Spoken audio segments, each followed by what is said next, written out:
కృషి చేయడమే all employees యొక్క ప్రధాన లక్ష్యము.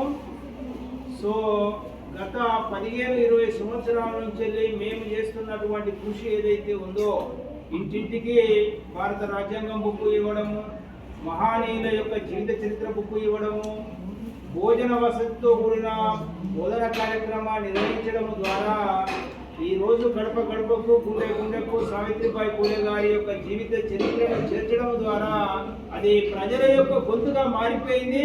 ప్రభుత్వం గుర్తించింది. అధికారికంగా ఉమెన్స్ టీచర్ డేగా జరపడంలో ఆల్ ఎంప్లాయీస్ వెల్ఫేర్ సొసైటీ యొక్క పాత్ర ఘనంగా ఉంది. దీనికి ఒకసారి అదేవిధంగా మనకు ఫాతిమా షేక్ గారి యొక్క చరిత్రను మేము ఇదే స్కూల్లో పట్ట మన పోయిన హెడ్ మాస్టర్ మేడం ఉన్నప్పుడు ఇట్లాంటి జీవిత చరిత్ర బుక్స్ 100 బుక్స్ మేము పంచిపెట్టడం జరిగింది ఫాతిమా షేక్ గారి. అది మరి మేడం ఉండవచ్చప్పుడు. సో ఆ విధంగా మేము గడప గడపకు తీసుకొని వెళ్తున్నాం. సో మీరందరూ కూడా ఆల్ ఎంప్లాయీస్ వెల్ఫేర్ సొసైటీ యొక్క లక్ష్యాలకు అనుగుణంగా ముందుకు పోతే రానున్న రోజులలో ఫాతిమా షేక్ యొక్క చిత్రపటం ఇంటికాడ ఉండాలి.